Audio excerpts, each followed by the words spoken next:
We are live. Welcome, welcome, welcome to the next edition of Strong Perspective Podcast. I'm one of your hosts, Keith Armstrong. I'm here with my brothers Damon Armstrong and Jaquari Armstrong. We have a special guest tonight, Terrance Johnson. Um, he's very special because he's our first cousin, but he's like a little brother to us. So, welcome, Terrance. I'm glad you're here. Starting off with Jaquari. How's everything going with you, brother? Everything,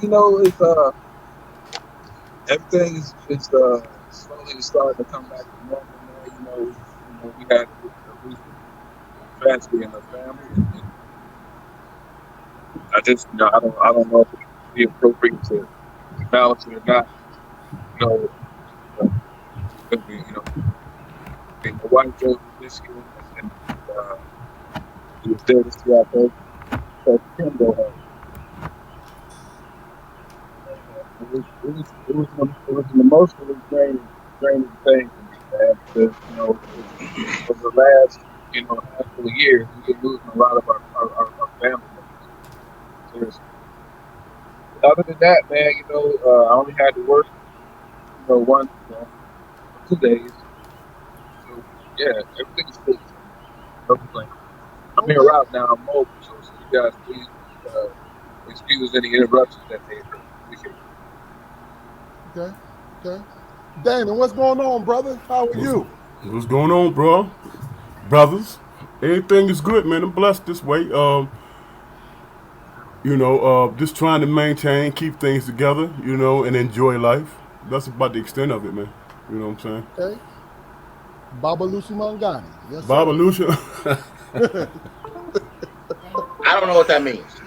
hey, hey, We don't cousin. either, brother. Hey, it was random, man.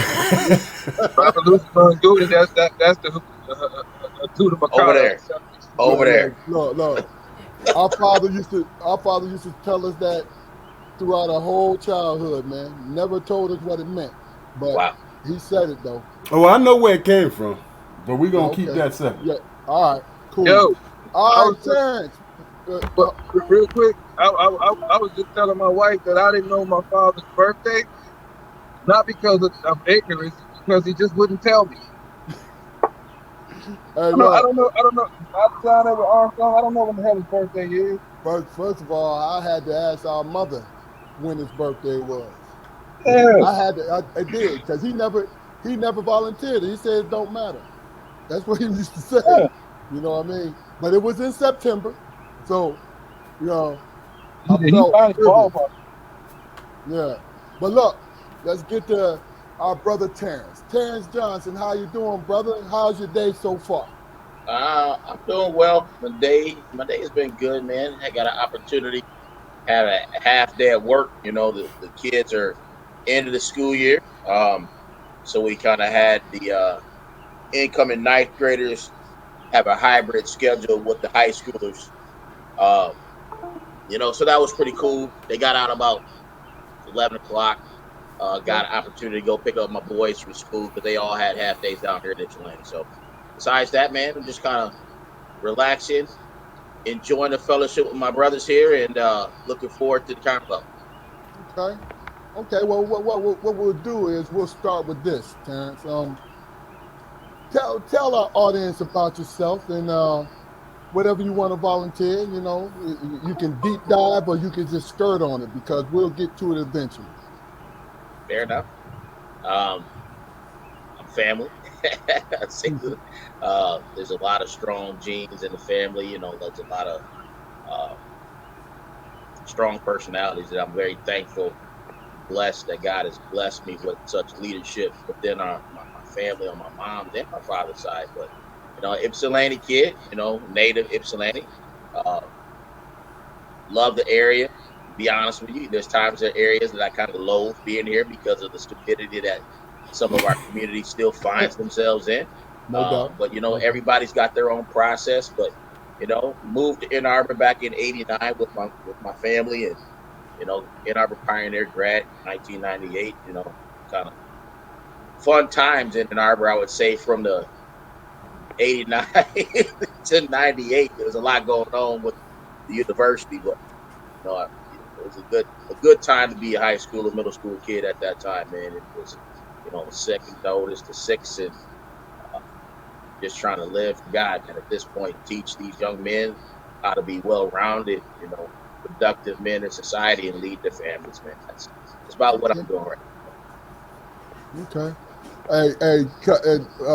Sister-in-law Belita, we love you, baby.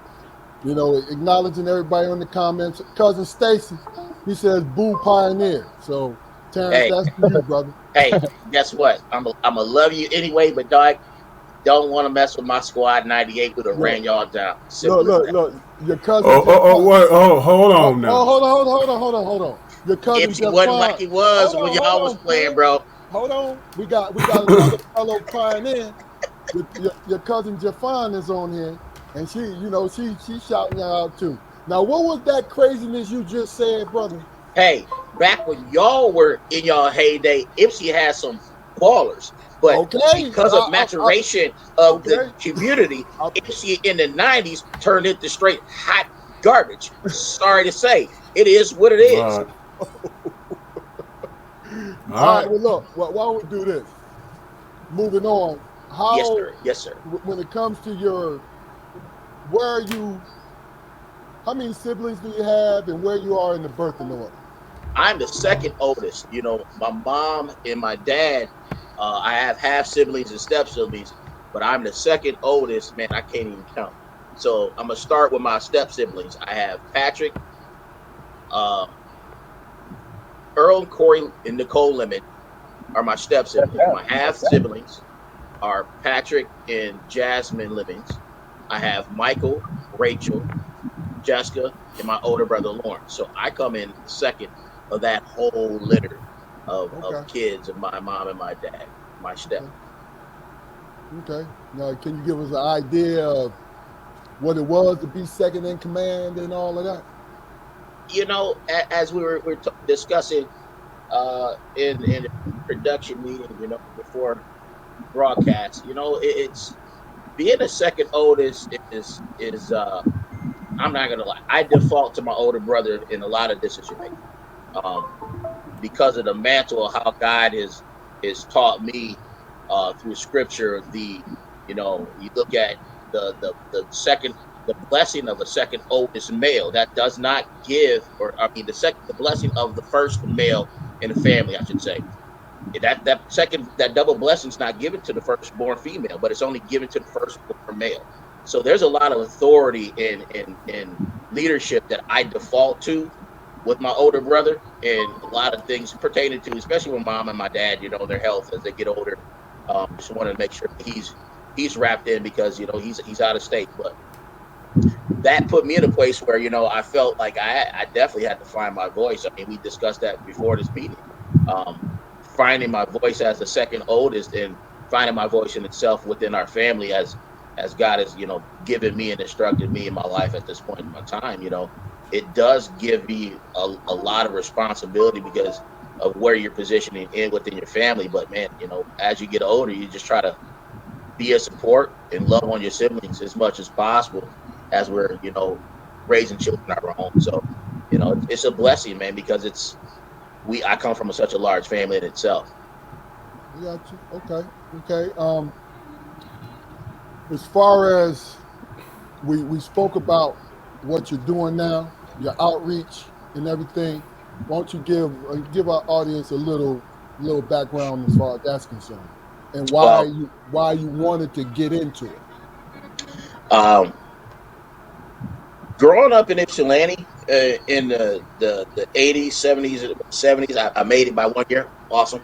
Um, 80s and 90s was rough, man. There's a lot of culturally male black males leaving and abandoning the families in a lot of aspects. So um, I was very fortunate, man. You guys, good lord, I can't express the love that I have for you three men for the role that you played in my life and all the uncles and cousins that were male role models throughout my journey because God has never left my siblings alone without a godly figure or a male role model and within the family, whether that be a cousin, uncle, it turned into a lot of coaches, a lot of coaches. Mr. Jenkins, Jerome Jenkins was one of those men from Ypsilanti that coached youth football and kind of got me and my brother and a lot of young men from that community involved in sports instead of being involved in non-constructive behaviors. Yeah. you know. So I that in itself, poured a passion in my heart. I started, with just Eric and Michael, which are my two younger brothers, and a young man named Jace Bennett, that played at Pioneer, and just to go out and just try to stay in shape and just keep them productive. Both of those guys were super athletic and starting to go and play sports, and really making a name for themselves. And I just wanted to help out as much as possible. And eventually, I'm here doing this.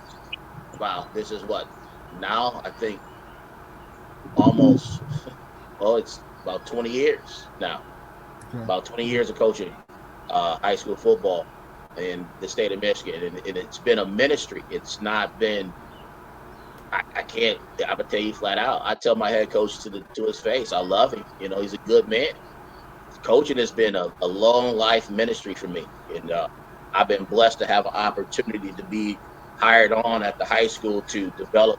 I have a superintendent and principal and the head coach who was the AD at the high school that are partnering with the vision God has given me, and this is His vision for our community. It's not just Lincoln where this vision is being birthed out of, but southeastern Michigan and Ypsilanti in itself, has lost um, young men in a lot of ways. So developing the ministry of men of valor in at the high school, and it being something that is Christian based, but it's about helping young men first and foremost get to this point that we're at.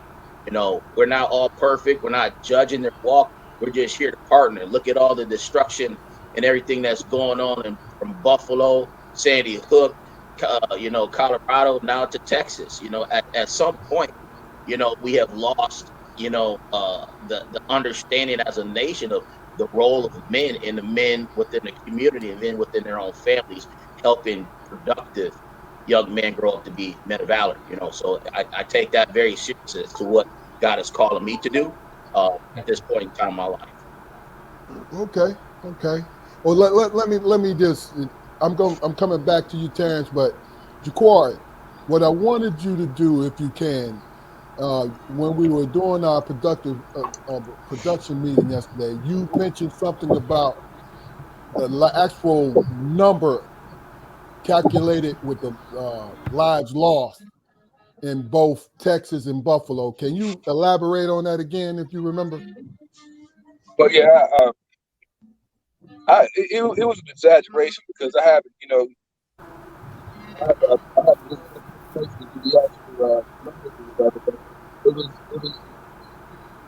you were talking about Terrance yesterday. How many of those children got murdered? It was two adults.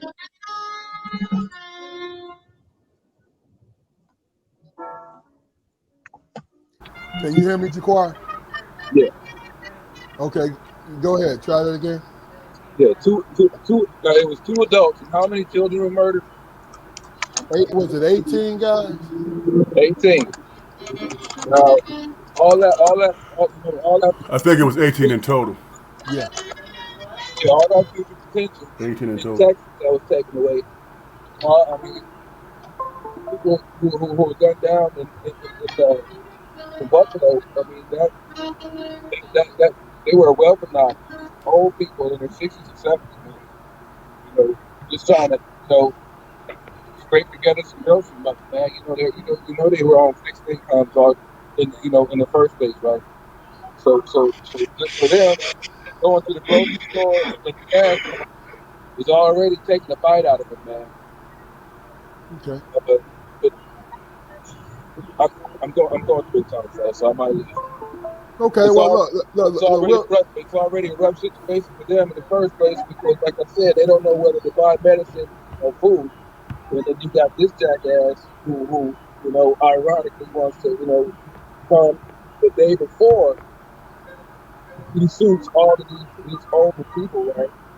He goes and I don't know if you've seen the interview, but there's a black guy who like called him out the day before and told him, "Hey man, you look like you don't belong here."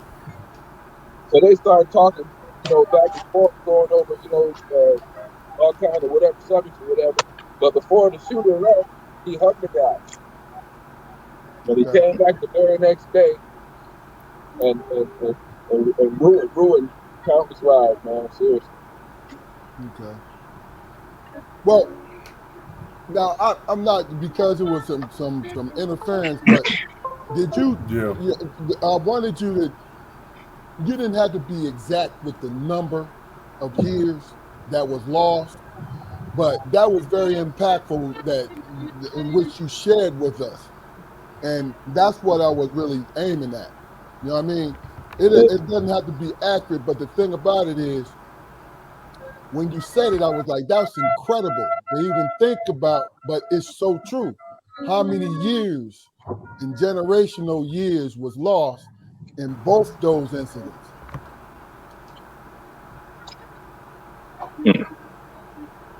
Mm-hmm. So now, if I remember, you were saying something about in Texas, it was several hundred years of I future mean, lives. You know what I mean? Because yeah, you're just calculating everybody. It's just them living a normal life. There's several hundred years of living human existence that was yeah. erased at that moment, right? And I was including them and their children. And their children, right? And then you said with the folks in Buffalo, you said what, two libraries full The of equivalent, knowledge? yeah, the equivalent of two libraries of Congress. That's a very impactful situation. And I just wanted to get it in there because, just to let you guys know, Jaquari is en route to another engagement, so he won't be with us for long. So I just wanted him to get that in, and we're gonna give you, before you leave, we're gonna give you opportunity to say a couple of things. But Terrance, I want to get back to you. The thing I want to ask you is, in this outreach, right? In this outreach, how difficult do you find reaching the children? Are they responding to you, or do you find roadblocks? Just give us your idea of it. Um, of course, there's roadblocks, man. That's just the nature of the outreach. Um, at the end of the day, it's for me. It's I'm not. I could care less about the roadblocks. The roadblocks are opportunities for God to create relationship, and that's what I look at the roadblocks as. I mean, the situations that we find ourselves in is, a lack of confidence in a lot of our young men and young women, and that I'm seeing around the high school, and unstable home situations sometimes. I can't talk specifically about this young man's home situation, but it's unstable enough to know that he's contemplating on trying to leave the state, to go somewhere else just to have a new start. Okay, I'm not going to, if your grandparents or you have access to a family member that's going to give you ability to start fresh. I remember opportunity for myself to go down to Aunt Karen's in 96. I absolutely jumped on opportunity to get out of Ann Arbor because I was still kind of in that knucklehead mode. And it took, me hanging out with Jimmy and Eric and Tiffany and Aunt Karen and some of the football players in the coaching program down there in Murfreesboro to really kind of see, there are men that care. And for me, it's taking time and showing, man, yeah, I'm gonna treat you first and foremost like you're appropriately age. Um, give you some autonomy with respect for how your feelings are and what you're thinking, how you're processing things, but alongside of that, trying to help you understand. Here's an opportunity for you to make choices as you grow older. You're making decisions on college, you're making decisions on, your academic future, things of that sort, athletic future, we're going to give you that opportunity, but we're going to put those within guidelines to keep you within boundaries of being safe and keeping yourself safe. We're seeing a lot of lack of, boundaries, truly respectful boundaries for a lot of our young people. They just, I think we said something about it yesterday or a couple of days ago. We raised a generation, or there's a generation where no wasn't told to them, and we overindulged and gave and gave and gave and gave and gave and gave. Now we have a slew of adults and young people who are entitled without necessarily putting in the work. Got it. Hey, we got to figure this out, especially if you have aspirations for the 4 years you're here in this high school. So for me, it's definitely seeing a lack of really stable support for the young people at home if they're going through home trauma, and them not necessarily understand the ramifications of, man, this is 4 years of my life that it really could steer the trajectory of what I do as an adult. So it's Gotcha. a lot of help there. A lot of help there. Okay. Okay. Um, what I want to ask next is this, and this is for all three. Myself and my brothers. We've all worked with troubled youth. Jaquari, you still are working along with Terrance. Tell me, what is one of your biggest roadblocks? Same question as Terrance. And also, what do you feel you've had your greatest stride in the area? We'll start with you, Damon. My back is, for me, it was trying to navigate through basically their bullshit, because coming from where they come from, man, it's gonna be a challenge there, man. You know what I'm saying? And they challenge you, but not because, the ones who truly want help, they challenge you, man, because they want to know if you are really, really sincerely connected to the job that you're doing. You know what I'm saying? Because they hear all the time, you know what I'm saying, the rhetoric. Hey, man, you this and that, and you need the program is this and the program is that. You know what I'm saying? But the program is a broad thing, but it's not personal. You know what I'm saying? When the kid is following the program, man, they just fitting into a space. Gotcha. And it's not a personal thing. So if you can't make a connection to them, then they're just going through the process, man. So for me, it was all about navigating, all of it, to be frank with you. You know what I'm saying? And get to knowing these kids and get to understanding, okay, when I walk in the door, I can see this kid is in the mood. Mm-hmm. You know what I'm saying? So instead of coming at him in a programmed way, instead of coming at him in a programmed way, you know what I'm saying? I recall our interaction together. You know what I'm saying? Our interaction together, and I try to build on that, and that makes it personal. If you know what I'm saying, if that makes sense. Yeah, yeah. All right, since Jaquari is not out, I'm gonna take this. First, I'm gonna acknowledge Lawrence. I see you, baby boy. Lawrence said the only way it'll work if the young man is ready to change, which is a good point. Which is a good point. But let me just say with me, this is one of the questions I'm going to address in this podcast is I've worked in law enforcement for 30 years. So the second half of it, the second quarter of my law enforcement years, I worked as a school resource officer in a high school. So what I ended up doing was I had to change my frame, because a lot of times in the school that I was in their homes when I was on patrol. I dealt with their parents, some of their parents, not all of them, but some of their parents when I was on patrol. So they knew of me when they saw me start walking the halls of that school. And the thing about it, what I needed to understand was, just like you guys alluded to, there's always a moment where a kid is too immature to know that he's searching for help. You see what I mean? Because you could be trying to meet him, but he'll be resistant because he's not lived enough lifetimes to understand that you're reaching out to him.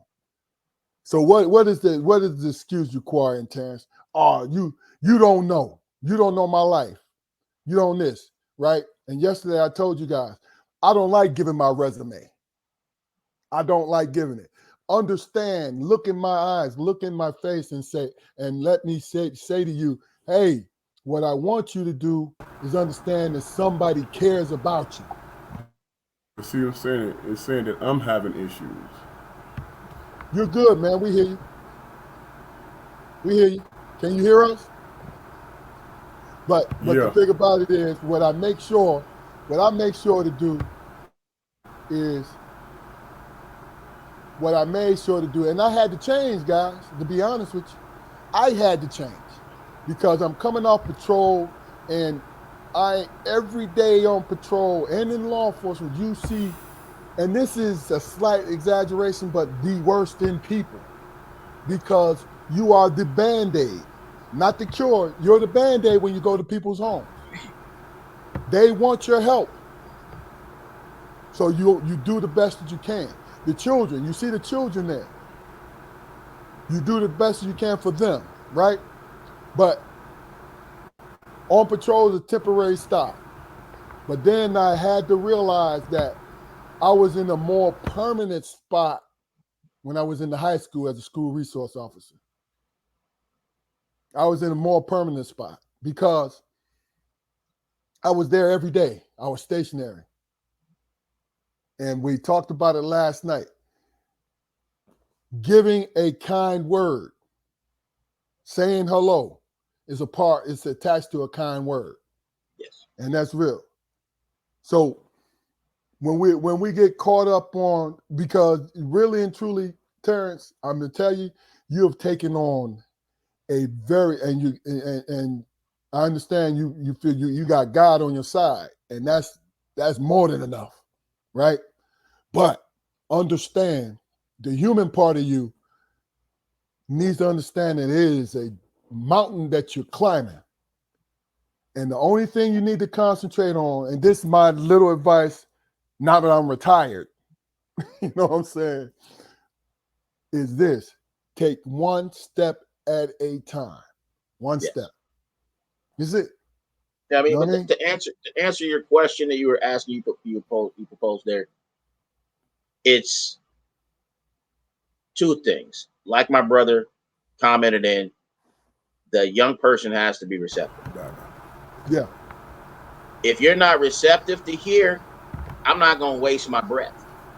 And I'm not saying that that's heartless, but that unfortunate is a part of life where they have to learn that you're going to have to get the unashamed truth. It's going to be given in love, but it's got to be true.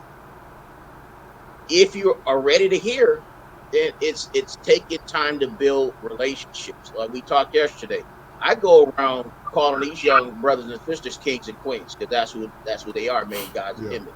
Yeah. So when you actually greet these young people with that type of kindness, where they actually respond to an adult in a different manner, it's like, wait a minute, what's something's different about this person? Yeah. You know, that doesn't excuse me holding them accountable for their behavior. You know, we talked yesterday a little bit about altercations that I've seen with young women in the school. And at this point, I'm seeing them more violent than the men. And you guys are putting your hands on men. And that's a whole different conversation. It's But always the case. It's always the it's case, bro. it's taking time to say, look, young queen, that can land you into a lot of different places that aren't productive for your life and your outcome and trajectory and what you're trying to be. You know, and let alone put this young man in a bad situation, which could have happened. So, you know, educating all of these parties. Yeah, what did he do to her prior to her punching him in the face? I don't know, but something in that exchange happened that both of these young people need to address. Yeah. So they have to be receptive. But even if they're not, man, I'm sorry. You're going to have to learn by dealing with penalties and actions, Yeah. I reaping what get you sow. I get it. Sometimes Hey, you got a bad situation, it plays out that way. okay, well look, let me do this because I want Jaquari Jaquari, I want his opinion on exactly what we're talking about, and then we're gonna respond about that later. You know what I mean? So, Jaquari, what's your opinion about it? Well, man, the thing that I had to change, man, was I had to be easy on my judgmental nature, man. You know, because I always, put these kids in a box, and I just figured that they were their lineage, and honestly, their lineage is less than. And I'm like, what the hell? What business do I, as a black man, have it, being in a position to influence, positively influence these young people? Because I work with, young men and young women. But to think of them in such fashion, man, it's just, why are you here? Why are you here? I'm not. I mean, we've never been a subspecies of human, but after a couple of years of directly working with that population, man, I started to treat them like colonizers, man. Like I was a colonizer. I Wow. thought, and That's honesty, these are bro. black. Yeah, but I'm saying these are black. These were young African American males and females, young ladies. But since I was, in a position of overseer, I tended to look at them, like I wasn't never going, I wasn't never ever going to have to cross paths with them again, But I'm gonna tell you what really changed. That was one thing that changed, but another thing that really changed, man, was the fact that in my neighborhood, one of the guys, man, he was back and forth, holy terror in the street, back and forth, back and forth, right? But he used to cut my grass. He used to cut my grass. So when I tell my dudes, man, I'm teaching you by example, man, how to be my neighbor. Because when you're 18, you're gonna be my peer. And if you're fortunate enough, you're gonna be my neighbor. And there's a certain way that I need you to conduct yourself because there's a certain way that I'm going to conduct myself. We're gonna be responsible. We're gonna stand up. We got, we're gonna speak up the right way. No doubt. The right way. Everybody, knows. Everybody can see that there's a wrong, but it takes a very particular person to address that wrong, correctly. And I'm not saying that everybody needs to be an eloquent speaker, or you need to just go in and immediately club people over the head. I'm not saying that. What I'm saying is, it's between 0 and 100. It's so many numbers, so you don't have to start off on 100. Everything's progressive. You learn how to walk slowly. You learn how to interact with people slowly. You learn how to deal with difficult situations slowly. You do. Nobody is hardwired to come out, and just automatically do right. They got to learn it. They do. If the people who are responsible for their rearing drop the ball in some spaces, well, that's where people like us come into the picture. People who just out of the blue might grab a young person and be like, hey man, let me speak to you for a second, man. I see potential in you, man. I heard it 1,000 times when I was a young cat, man. I see potential in you, man. But John Armstrong was the only person that told me, man, that potential don't last. Is it possible for you to be a 25 to 30-year-old man with potential? By that time, you are supposed to be working on your idea. You need to be moving. You need to be moving where you moving need to forward. be. Even if you don't have an idea, you're supposed to be pressing forward. Yeah. Hey, look, let me do this real quick. I just want to acknowledge Stacy Chauncey, our cousin, and Lawrence. They both had some great points. First of all, Stacy said that he has a ministry at an elementary school called Paddles and Prayer. It's my ministry at elementary school. So, you know, I think a lot of that has to do with just, and I'm guessing, and I may be wrong. Let me know, Stacy. That is tough love. You know what I mean? And that don't mean insulting and berating. Is, hey, let me tell you the truth, and this is how I handle the truth. You know what I mean? And then Lawrence, which, you know, basically what I was going to bring up next is, he said, you're planting seeds whether you think you are or not. Definitely, We definitely. Like talked I said about that yesterday, last man. night. We talked Just like I about that said last yesterday, night. Yeah. you don't get to choose when you teach, man. You don't. And they see, but that's the thing about it, though. That's the seed.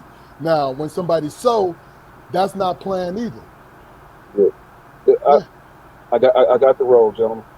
I apologize for for my abruptness, and Hey, I look. hope y'all have a hell of a show. Finish strong, fella. Love you, bro.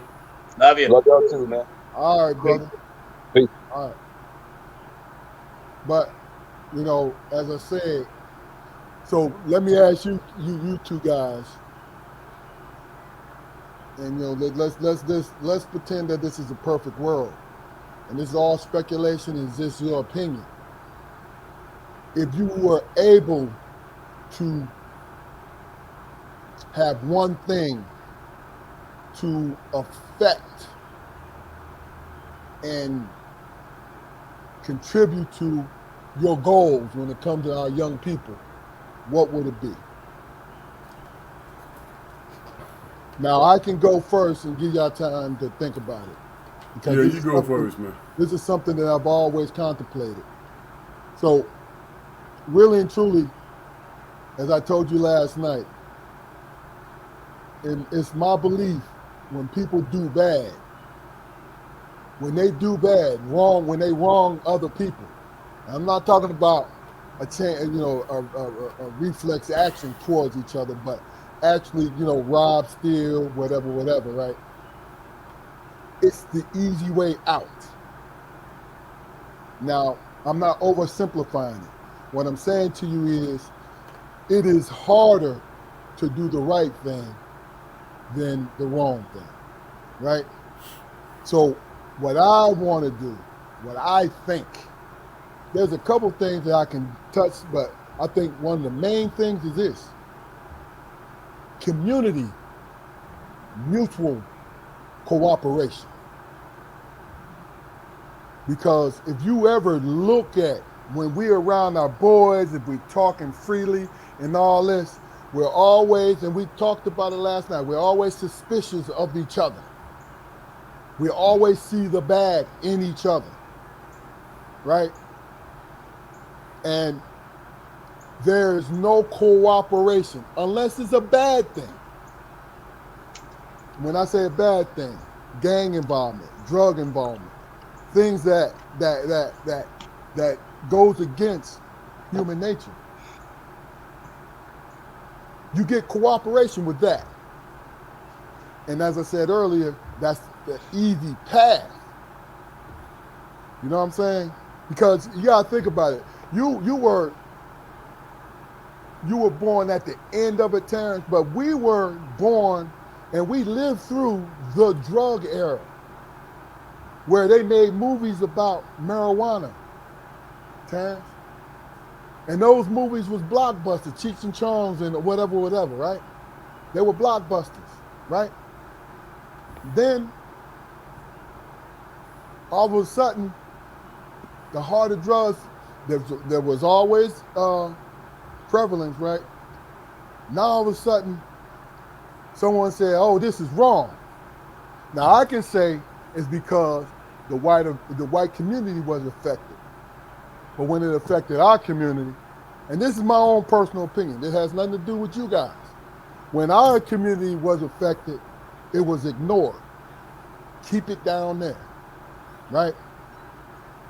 But it's like all these things going against what we're doing. And we are not cooperating amongst each other. Like, yo, this is bad. Let's get together. Let's get some kind of conference. Let's do something, right? The conference, the first 2 days of the conference is beautiful because everybody feel the urgency behind it, right? But as it goes along, mutual cooperation. Man, why do he feel like he need to take the forefront? Why is he trying to, look at him, he's trying to take control of this. Look at him, this is what it, and I'm speaking in general terms, but think about it. Throughout your life, you've known that. You've seen it. Because what it is easy to allow someone who's a menace to control everybody because it's controlled out of fear, right? But how about if you're not afraid of anything and you're trying to get something done? Why isn't it a mutual cooperation? You feel what I'm saying? Why does petty emotion come into play? These are questions I ask myself all the time. I don't have an answer, but I ask that question because that question, that scenario always comes up. So if I were to change something, it would erase that. It would erase that, and we would be bonded moving forward. Win, lose, or draw, we're moving forward. Because other communities may not, individually will hate each other. But if it's going towards a common goal, they'll walk toward that common goal. Now, I gave y'all some time. And it don't have to be eloquent, it ain't got to be blockbuster, but just give me your opinion. Terrance, we're gonna start with you. It's hard to deviate from the root, the essence of your statement. I would actually add on to that by saying, there's a scripture within the New Testament that talks about a seed and the ground that it's being sowed on. My one thing would be that there would be hearts that were receptive for unity and one-mindedness. And if that in itself would, I believe, allow room for other ideas, other beliefs that aren't like yours, acceptance of differences in backgrounds, but it would bring more unity, I believe, if your heart was receptive to seeing, not just seeing, but actually applying some truth to the change that needs to happen within the community. If the heart's not in it, it's going to be very challenging to get anything moving forward, and let alone you talk about unity within a community. I would say for sure that would be one thing that I would do and would want to see. I don't have to agree with you, but I gotta love and respect your perspective. I got to respect your perspective for where it is and where you've gone through in your journey. I have to give room for that and respect for your perspective being different from mine as well. And still come together in peace and oneness to say that, despite you being a different faith or a different gender or different preferences, that we can get together in this community and stop what's going on by helping institute some of these what we know are morally right things. Let's love our neighbor. Let's care for the kid down the street that don't got no food. His pops ain't here, so let's take him out to the field. Let's take baby girl out and let her know that she's a queen. Baby girl, yeah, let's go take girls out. Let's go out to the splash pad. It's just taking time. It's taking time. So that's what I would say. A heart change in time. Okay, Damon. Well, I would start with some harsh truths, man. those people, those kids who are getting the opportunity to be taken to those places that you described, Terrance, man, are considered the pretty people, man. You know what I'm saying? And what I mean by the pretty people is the people that people see that might have some semblance of some type of potential. Everybody else falls to the wayside. You know what I'm saying? That's just fact and reality in our community. A matter of fact, in everybody's community. Everybody wants a sure thing that they can invest in. They don't want to hear the heartaches. You know what I'm saying? They don't want to hear, oh man, oh yeah, you struggled, man. You was on drugs and you did time. They don't want to hear that, man. Because it's not at their doorstep, man. You see what I'm saying?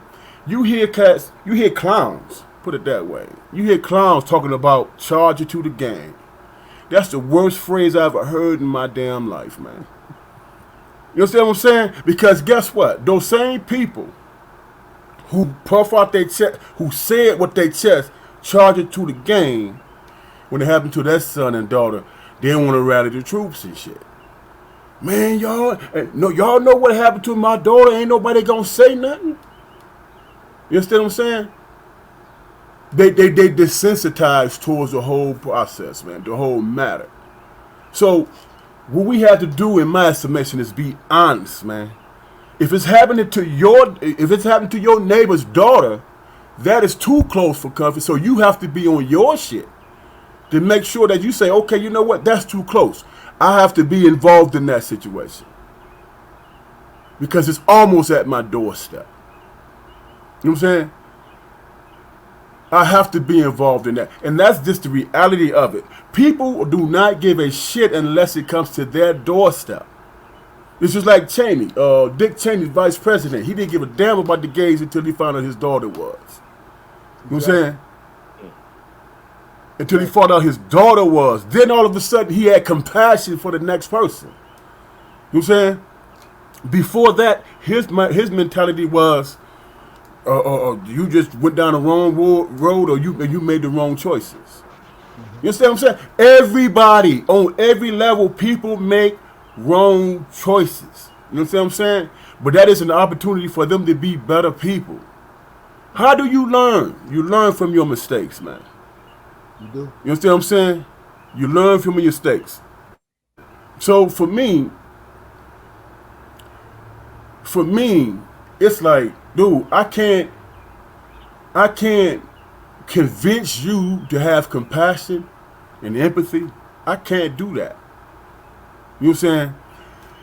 Like you always speak to Brother Terrance, you know, God has his plan. You know what I'm saying? Sometimes God's plan is for you to get your head bumped, man. Sometimes that's what it is. And you have to allow a person that process. Because if you don't, and you're being judgmental, then you'll never get to the root of the problem. Because they're going to come with some fake shit. You know what I'm saying? And once you hear the fake shit, you're gonna be desensitized towards the matter and say, yeah, that's another one lost. But at some point, man, people are going to have to come to the understanding that, you know, we live in a bad place. But out of that bad place and those bad situations, you know what I'm saying? It's like Tupac said, weeds can grow out the concrete. You understand what I'm saying? And you have to be able to recognize that. But the only way that's going to work in your recognition is that you lead by example. Not by your words, but by your actions. Because they don't want to hear shit. Okay, Mr. Armstrong, you tell me, man, if I put the grindstone in, if I grind and I do this and I do that and I follow your blueprint, I'm going to make it like you. Yeah, man, it's not a guarantee, but at least you can say to yourself, damn, I tried. Now, you know, I tell you what, prove me wrong. Prove my process wrong, man. And when you come to me and say, hey, it didn't work, you know what I'm saying? I'm still not going to agree with you because I'm like, you know, oh, so you gave up your first strike. You know what I'm saying? There's always a process, man. But it's never predicated on my own personal experience. It's always predicated on what they're going through and what they allow you to see. Okay. what they allow you to see, and you just have to be patient enough to not charge into the game and feel like that's a human being that deserves a second, third, or fourth chance. Gotcha. Indeed. All right. Well, look, what I'm gonna do, I'm gonna address because Stacy, Chauncey, and Lawrence Reed had some good things to say. If you guys looking at the comment, but basically what's going on is what Stacy had to say is the first thing that comes to mind is exposure for young folks. You know, they have to see outside their four walls. When you left home and came back, you was able. And speaking of us, you was able to expand your mindset, seeing life through a different lens other than Ypsilanti. You know, and then Lawrence said, "Well, community is the seed that is sold on. Our community is the seed that is sold on concrete, right? Meaning that we can water it, but we never can take root. It can never take root because no longer a village to help water the youth. Now, here's the thing. I'm gonna give you guys a couple minutes to respond, but I'm gonna respond first You because respond first, man. basically what you both have terrific points. So the way that I add to this is this. Add to what you guys just said is this. We spoke about it last night, Terrance. I said when we look at our community, we only look at the 1 to 2%. And we judge our community by the 1 to 2%. It latches on to our identity. You see what I'm saying? But Terrance, you work with the 1 to 2%. Damon used to work with the 1 to 2%. Jaquari, the same thing. I know I worked with the 1 to 2%, meaning that everyone that I dealt with, it was recycled. It was rare there was somebody new, but it was occasional. You understand what I'm saying? But our community is always designed. They throw the explanation or the description of our community as toward the 1 to 2%. And I'm not saying ignore the 1 to 2%, but think about it. 98% of the people are out here doing what the three of us are doing. Now, it may be more than just 1 to 2%. It might be 4. But if it's more than 4, right, I'm going to say that the books was cooked and is not the truth. That's just my opinion. But the bottom line is this. We cannot lose our optimism about who we are. Now, I said that we need to cooperate with each other. Mutual cooperation will take us a long way. But our egos, men and women, egos get in the way. That's my opinion. You see what I'm saying? You remember we spoke on this last night, Terrance, because I had to explain to you guys exactly what I was saying. Because what it is this. When we get bombarded, I'm looking at my television.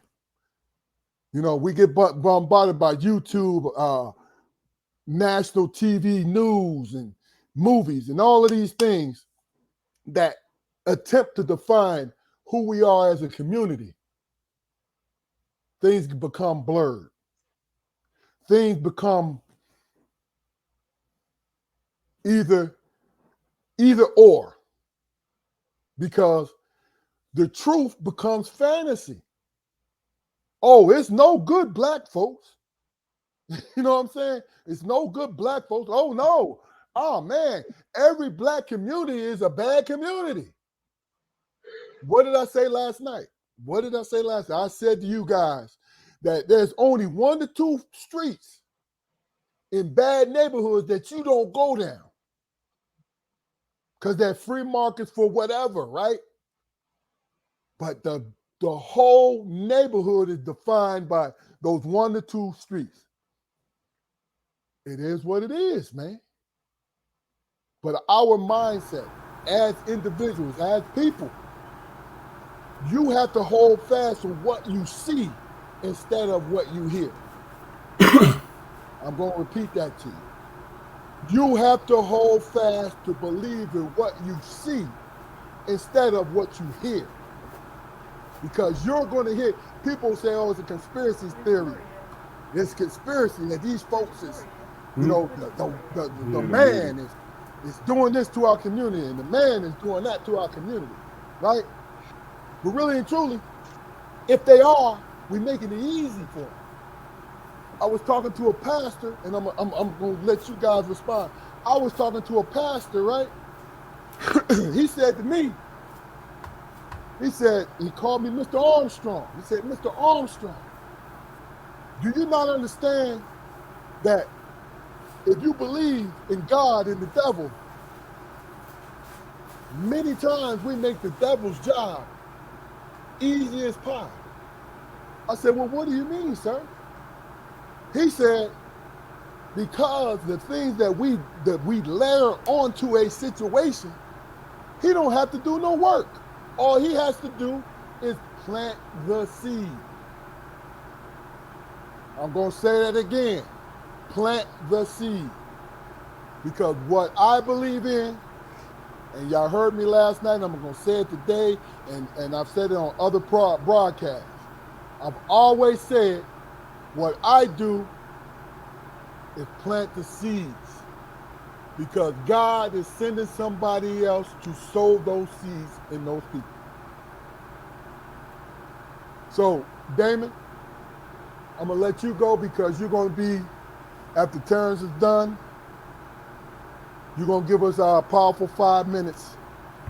Okay? Okay. So, give us a response and then let Terrance give his response. Hey, look here. I had to make a break, man. You know, I'm an older guy, so you know I can't keep passing arrest stops, man. You said you got twinkle balls, man. But go ahead. Come on, man. No, you said that, not me. I know I'm older than you, but go ahead, bro. Here's the thing, man. In terms of our community, man, the one thing that we can't be is hypocrites, man. You know what I'm saying? And this is my personal thinking, my personal view on it. You know, when all the things that I've did and all the mistakes that I've made, when I hear that from somebody that I'm trying to mentor, I don't pounce. You know what I'm saying? I don't pounce and I don't pass judgment. I don't do anything. I'll be like, okay, I understand. You know what I'm saying? And I remember and I realized, man, and I'm so grateful that somebody had the patience for me too. You know what I'm saying? And didn't judge didn't judge my misgivings or whatever. It's real easy. You said something about the devil making the devil's job easier. You know what I'm saying? There's a lot of fact and truth to that thing if you believe in that type of thing, but for me, it doesn't even go. It don't go as far as human beings, man. People do shit because they just choose to. You know what I'm saying? Be it out of pain, be it out of whatever, anger. People just do things. You know what I'm saying? And they convince themselves that they don't have any regret, or they convince themselves that there are no consequences. But you leave their ass locked up for 20 years. They come to that conclusion. You know what I'm saying? If you lock a brother, it's very seldom a brother that's been locked up for 25 years is still doing the same shit. No, they mentoring, man. They trying to figure out how to be free. You understand what I'm saying? Yeah. They're trying to figure out how to be free. So it's all about honesty, man, and realism. So I don't never come at a young cat. You know what I'm saying? Young cats are gonna come. Young men and women is gonna come at you with sincerity. That's a small percentage of them, and then there's gonna be some people that's gonna come at you like, okay, let me see how I can get over. Let me see how, because for them, the littlest win is the biggest thing for them. It's like, damn, man, you went out your way. You went out your way to lie about that little thing. and you consider it a win. Whereas I'm like, dude, well, I see it and it's like, man, you mixed up, man, and it doesn't make any sense. Why would you put so much effort into? Why would you put so much effort into being that way? You know what I'm saying? And that way, once before you described to me, made you feel like shit. Yeah. You feel what I'm saying? So for me, man, it's for me. Where I come to in life for me is before I decide to mentor, I need to understand where I'm at with shit. Okay. You understand what I'm saying? Because that don't mean that I have to reveal anything about myself. What it means is that I have to come with honesty, truth, and humbleness with a little bit of empathy mixed in. See what I'm saying? So those are the type of things that require me to listen. And once I get that youth or that person in the community to the point where they can talk to me and I am able to listen, therein lies my job, man. That's where I can make a difference. You know what I'm saying? Because if I don't know anything about you, how the hell can I help you?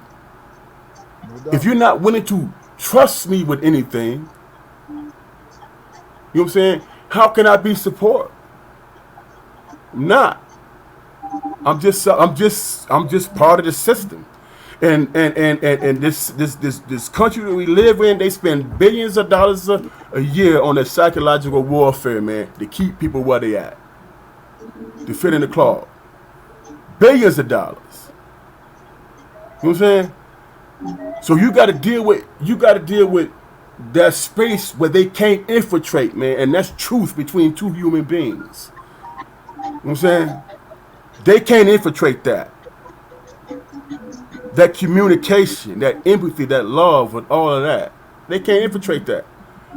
They could talk about what some rapper said and where he came from. You know what I'm saying? None of us, and I'm speculating, this is my last point. None of us can speak on growing up, you know what I'm saying?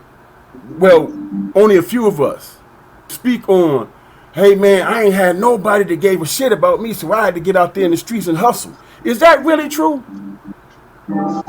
Is that really true? If you got talent, if you got something that's about you, therein where God works. Somebody's going to pay attention to that talent. Somebody's going to pay attention to that special thing that you are as a human being. You see what I'm saying?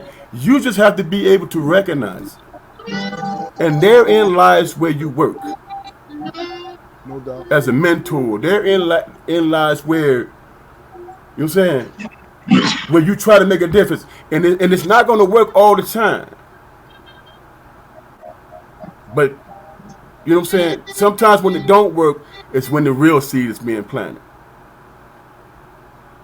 No doubt. You know what I'm saying? Because that's something that they got to think about. You know what I'm saying? They could play wordsmiths with you all day, but if you give them something to think about, Yeah. they ain't got no choice but to come back to you and say, man, you know what, you bumped my head. You got my attention. That's when the shit starts. Okay. That's my own personal opinion. No doubt. Terrance. There's a couple things.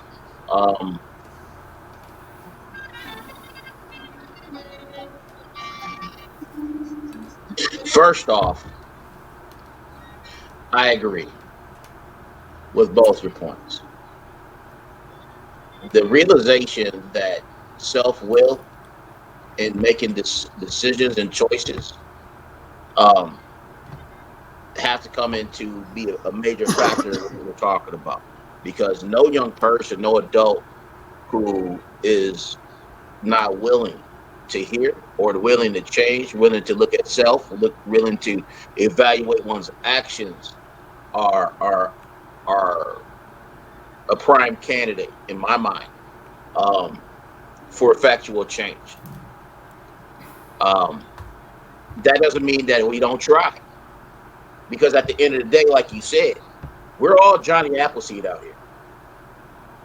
I'm not the one bringing forth the fruit. The Word of God says the Holy Spirit is the one who brings forth knowledge and understanding. So what I'm doing, but we all know that there is a moral compass of what's right and wrong. And I ain't talking about, Yes, it's a biblical thing, but dude, we're talking about from a societal standpoint. You love in community. You don't got to agree with my faithful views, but we talk about you loving on me as I love on you. You respecting me as I respect you. Having some common ground to have relationship built. Man, some of my favorite people in the world are Muslims. I love my friends coworkers that I've worked with. They don't believe the way I believe. That doesn't negate that I love them and their children. So when we're in a place where I can say we can allow differences to foster and trust God in the situation about bringing people knowledge and understanding and just having open discussion like this, hearing different perspectives, different lifespans, different journeys, experiences, and having empathy to sit and listen. Man, at the end of the day, these kids, they just want somebody to sit and hear what they're saying and take it for it being validity for where they're experiencing their life right now. I ain't here to try to fix everything, but I am a sounding board. And if you're asking for truth, that's an opportunity for me to speak truth. Man, bro, you going about interacting with these females in this manner, you're gonna be labeled a womanizer. Come on, man. You really want to be putting yourself out like a male hope? I don't. Understand how to respect yourself. Understand Bingo. that you've been living with a purpose. You've been given a purpose to live with. Well, what is that purpose? Well, dude, what is your passion? What drives you? One of the things that I heard recently, uh, it was a quote, and I may be misquoting the actual author, but I believe it was Rockefeller that said that he desired a nation of workers instead of intellectual free thinkers, people that have the ability to think outside the box and innovate. And look at where our nation is right. We have a workforce, labor force. God did not create us that way. So for me, it boils down to relationship with these young people, treating them as young people because dude, I got 20 some odd years on y'all. Nah, dude, you ain't an adult yet. Talk to me when you graduate. Yeah. Yeah. Yeah. Talk to me when you graduate. But that does not negate the respectful level that I have to approach them. Man, we just had, man, come on. My boy is the director of short story. He's directed the track program here in Ipsy. And we had an altercation with two football players, both of which are underclassmen. One was accused of taking the kid's things when he didn't take it. He got pissed off, stole the kid's things that was accusing, dumped this stuff out, took his shoes, put them on, and then after being accused of it and found that he's having this kid's shoes on, the police were called. The AD, who was the head football coach, is talking to him with the police officer. Yeah, these ain't his shoes. These are my shoes. And then eventually admits that they're his shoes and refused to take them off. Son, I don't. That has nothing about religious belief. You know damn straight that that's wrong. Deal with the repercussions of it being wrong. Period. It's truth and love, man. Yeah. It's not BSing about, oh yes, we take in consideration that some of your childhoods were off the chain and grimy. That is something that has to be taken consideration. And unfortunately, a lot of people that are in education can't relate to these kids because they didn't experience this stuff. And I ain't saying I did, but I've come from a similar background, sometimes a whole lot more worse than a lot of these young people. I just don't share like y'all said, if you want to get to know what happened to me and what God is used to create the man that I am today, we need to build a relationship, baby girl, young man. Let me let you know about what's going on, but we got to talk about what's going on with you first. How do I get you to get to the point where I want you to take your academics seriously? I want you to take your spiritual work seriously. I want you to take community in this high school seriously, and I want you to graduate. Not just graduate. Graduate with honors and get your ass a degree. Yeah. Hello. Why not? Yeah. I could care less about your background. I could care less about mom and dad not supporting you at home. There's enough. There has been. And I'm not saying every school district is this way. I've been blessed to come out of IPSI. I've been blessed to come out of Ann Arbor. And I've been blessed to come back to IPSI. Education is not equal across our nation. And that has to be addressed.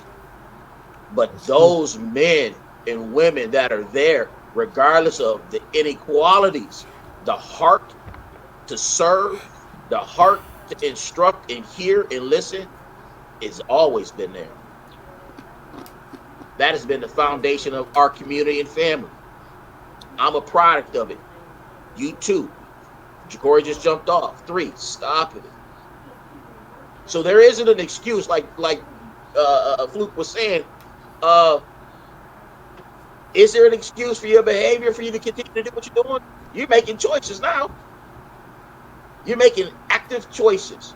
And my job and where I'm at right now is like, man, I want you to understand.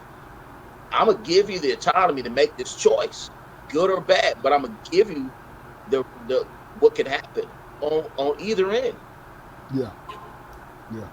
Truth and love. It's real.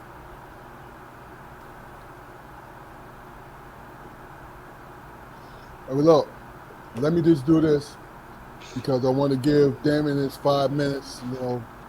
I want to acknowledge she's an educator. She's a good friend of mine, Terry White Scott. And basically, she sent some comments in, which is, I need you both just to hear them. She said seeds must be placed in the correct soil, followed by the correct nurturing in order to grow. And he said cacti can't grow in a rainforest. You know what I mean? She said basically what she's saying is about the environmental situation of the child, which we all agree. You know what I mean? So my thing is, Terry, because what I know about this young lady, she is an educator to her heart. So she goes to bat for these children. And she and I have always had this ongoing debate about things. Not that I disagree with her, but understanding the degree in which I'm debating with her. You see what I mean? Because honestly, there's different levels of what's going on. You guys hold these young men and women accountable, saying, hey, it's up to you. I agree with you totally, but I want to say this. And we'll talk about this once the broadcast is over with. I want to say this. Sometimes they're too immature to understand where we're coming from. Facts. You know what I mean? Facts. So, ladies and gentlemen, I want to thank you, Terrance, because beautiful, beautiful interview, brother. We're at the point of our broadcast where we give my brother Damon a few moments to address what's on his mind. And that's all I'm going to say. Damon, you take it away, brother. Well, what I wanted to discuss, man, was the thing that all three of us experienced, man, was loss and confusion and remembrance and heart pain and ache and all that stuff. So I started thinking about that because of my sorrow or whatever. I could not move out of that space. You know what I'm saying? And you never know when tragedy strikes. But there is a small way that you might have some type of impact in terms of making it a positive thing. And what I mean by that is this. I was thinking, and I was like, man, what is it, the one thing that if I could have done in retrospect or convinced somebody else to do in retrospect, man, would have made a difference, in terms of, you know, the final knowledge, the final thing that happened, and what I came to was, you know, when you think about the African American community, man, how much do we invest, man? How much do we invest? And I'm not talking about monetarily. I'm talking about in our own health, man. You understand what I'm saying? Our own health. How many of us get checked yearly? I would venture to guess very few. You know what I'm saying? The only time people get checked, man, is when they have to, or when there's a crisis or a situation that's already in play. You know what I'm saying? It's one thing that our Aunt Jeannie, Dorothy Harris, said to me one day. She said, I went to her and I said, Auntie, man, cancer is a cruel thing in our family, man. Why is it affecting us so much? And she looked at me and she said, because we don't go to the doctor. As simple as that. Because we don't go to the doctor on a regular basis to get checked. So I did my research, man. And I was thinking about African American males. And the one thing that affects us most than anybody, and that's prostate cancer. We lead it. Matter of fact, it's worldwide. You know what I'm saying? And I listened to them talk about genetics and living in food deserts and not being able to have, you know, the proper foods to help us stay healthy and prevent those type of things happening and all that stuff. But the main thing, man, that struck me more than anything is the fact that we don't go to the damn doctor at all. There's a fear, there's a stigma placed there. Any type of cancer that you might have in your life, if you catch it in its first and second trimester, there is an 80% chance that you might last another 10 years. That's factual. That's scientifically known. Factual. Why does it happen? Because brothers and sisters refuse to go to the doctor, man, and have their annual stuff. Their annual stuff. You know what I'm saying? And as I was looking through it and researching it, you know what I'm saying?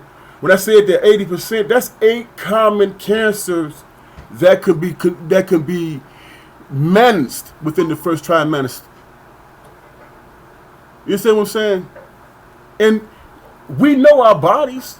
We know what things, when we know what things are affecting us, when things are changing, and what do? Do we do the right thing and just go to the doctor no matter what our fears are? No, we don't make that investment. You understand what I'm saying? Because when we make investments within ourselves, it affects our children and our loved ones across the board. It affects us. You know what I'm saying? And it prevents us from prospering and moving forward because of the loss. So I guess what my point is that no matter what, man, your fears might be, no matter what you're feeling or thinking, what your fears are, take your butt to the doctor, man, and get checked. You understand what I'm saying? And get checked. Because the things that we fear the most, like I just described, 80% of it, man, can be avoided. I mean, 80% of it can be treated. Let me put it that way. When they extend your life at an 80% clip, at an 80% clip, and give you an extra 10 years on your life expectancy. You know what I'm saying? And I'm speaking to African American, I hate to use that phrase because we black people. Black people. You see what I'm saying? Invest in yourselves and take your ass to the doctor. Even when you're healthy. If it's been more than a year since you've been to the doctor, go do blood work. Go do blood work. Because there's an 80% potential that you might avoid causing yourself and other people's heartache and pain. And that's pretty much all I got to say right now. Pretty much all you got to say. That was a hell of a thing to say there, brother. That's right Love on. that. Loved it. Loved it. So, Terrance, what we're going to do, we're going to let you take a couple minutes, close out our live, brother. You are a special guest. So talk to us, man. Yeah. It's not much to say, honestly. No, it's been a pleasure.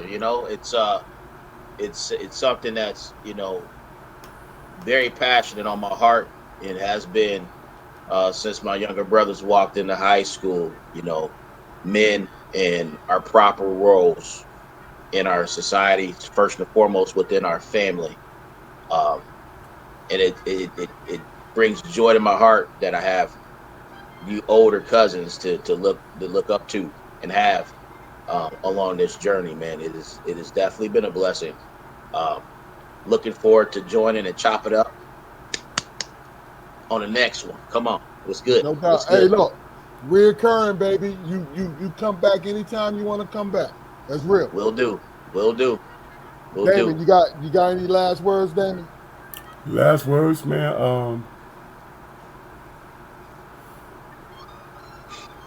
I'm optimistic, man.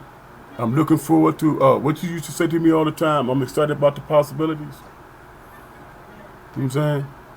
I gotta allow I have to allow my thought processes to move towards that direction, man.